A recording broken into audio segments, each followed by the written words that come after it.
5 वस्तुएं देने से आती है घर में गरीबी। भारतीय संस्कृति और धर्म में दान को सबसे बड़ा धर्म बताया गया है।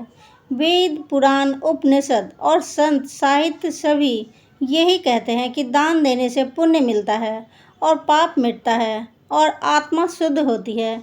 लेकिन शास्त्रों में यह भी स्पष्ट रूप से बताया गया है कि हर वस्तु दान योग्य नहीं होती।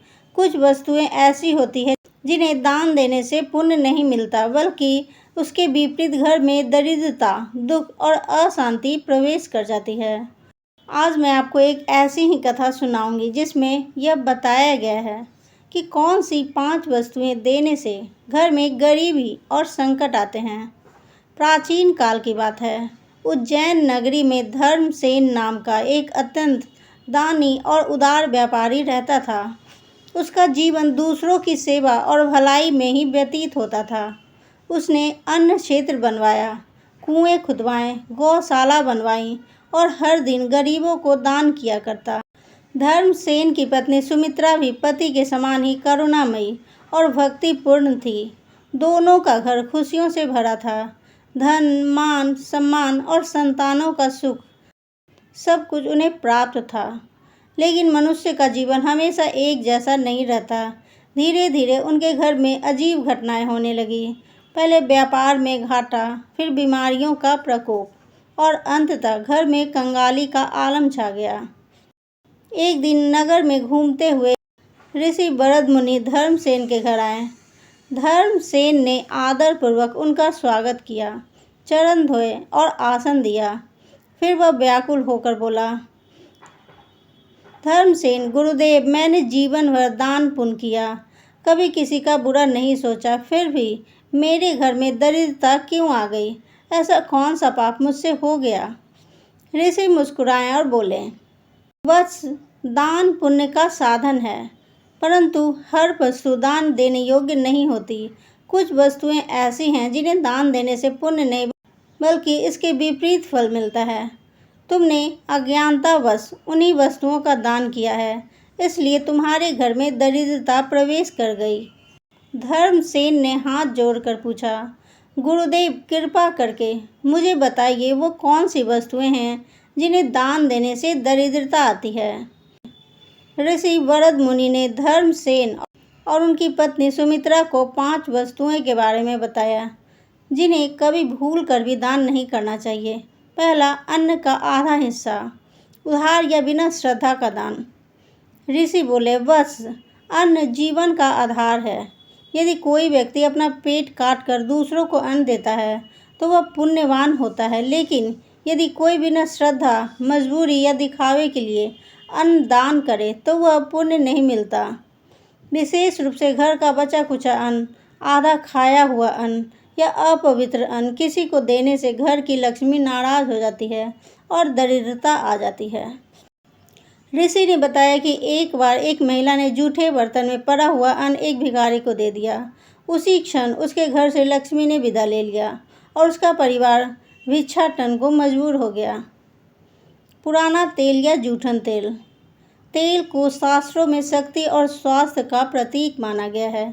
यदि कोई अपने घर में प्रयोग किया हुआ या दीपक में बचा तेल किसी को दे दे तो इससे घर की उन्नति रुक जाती है। तेल केवल शुभ अवसरों पर ही दान किया जाना चाहिए, वह भी ताज़ा और शुद्ध तेल। पुराना या जूठन तेल देना दरिद्रता और रोगों को बुलाना है। ऋषि ने एक कहानी सुनाई कि एक व्यक्ति ने दीपावली के दिन दीपक से निकला बचा तेल एक साधु को दे दिया। साधु ने तुरंत मना कर दिया और कहा, यह दान नहीं, अपमान है। इससे तुम्हारे घर की समृद्धि घटेगी। वास्तव में उसी दिन से उसके घर का कारोबार गिरने लगा। फटे पुराने वस्त्र। वस्त्र मनुष्य की गरिमा का प्रतीक है, लेकिन फटे पुराने, मैले या गंदे वस्त्र किसी को देना दरिद्रता लाता है। वस्त्र दान करने हो तो नए और स्वच्छ वस्त्र दान करने चाहिए। गरीब को फटे कपड़े देकर उसका उपकार नहीं बल्कि अपमान किया जाता है। एक नगर में कुशल नामक एक व्यापारी अपने पुराने कपड़े गरीबों में बांटता था। वह सोचता था कि यह दान है, लेकिन उसके घर में धीरे धीरे कलह, बीमारी और नुकसान बढ़ गया। जब उसने एक संत से पूछा तो संत ने कहा, दान का अर्थ त्याग है, अपमान नहीं। फटे पुराने कपड़े देना गरीब की मजबूरी का मजाक उड़ाना है। पानी का बर्तन, जल को शास्त्रों में अमृत कहा गया है, लेकिन घर का मटका या घड़ा किसी को देना दरिद्रता लाता है, क्योंकि जल और पात्र मिलकर गृहस्थी की लक्ष्मी का प्रतीक माने जाते हैं। यदि जल का पात्र किसी को देना हो तो उसमें जल ना हो और वह नया हो। ऋषि ने बताया कि एक बार एक स्त्री ने अपना पुराना मटका एक पड़ोसी को दे दिया। उसी क्षण से उसके घर में सुख समृद्धि कम हो गई और गृह क्लेश बढ़ गया। झाड़ू, झाड़ू लक्ष्मी का प्रतीक है, इसे कभी किसी को दान नहीं देना चाहिए। झाड़ू घर से दरिद्रता को बाहर करती है।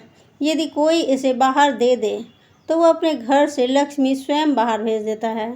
शास्त्रों में झाड़ू को लक्ष्मी का पाँव कहा गया है। ऋषि ने कहा, एक गृहिणी ने अपने पड़ोसन को झाड़ू उधार दी। उसी दिन से उसके घर का धन नष्ट होने लगा। जब उसने पुजारियों से पूछा तो पता चला कि झाड़ू देना लक्ष्मी को देना है। धर्मसेन की भूल, ऋषि ने बताया, बस तुम्हारे घर में दरिद्रता इसलिए आई क्योंकि तुमने इन 5 वस्तुओं का दान किया। तुमने गरीबों को बचा अन्न, दीपक का बचा तेल, फटे वस्त्र, पुराना मटका और यहाँ तक कि झाड़ू भी दे दी। यही तुम्हारे पतन का कारण बना। धर्मसेन ने पश्चाताप किया और संकल्प लिया कि अब वह इन वस्तुओं का दान कभी नहीं करेगा। ऋषि ने धर्मसेन को सही दान करने का मार्ग बताया। सदैव ताज़ा अन्न और फल फूल का दान करो। दीपक में नया तेल भरकर जरूरतमंद को दो। गरीबों को नया वस्त्र दो, चाहे कितनी भी साधारण क्यों न हो। यदि पात्र दान करना हो तो नया और खाली पात्र ही दो और झाड़ू कभी मत दो। धर्मसेन और सुमित्रा ने इस नियम का पालन किया।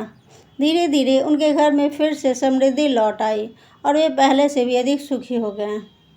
यह कथा हमें सिखाती है कि दान करते समय केवल भाव ही नहीं बल्कि शास्त्रीय मर्यादा और नियमों का भी पालन आवश्यक है। दान वही श्रेष्ठ है जिससे किसी की आत्मा का सम्मान हो और गृह लक्ष्मी का अपमान ना हो। दोस्तों, मेरी स्टोरी पसंद आ रही है तो इसे लाइक करें, शेयर करें, सब्सक्राइब करें। तब तक के लिए थैंक्स फॉर वॉचिंग।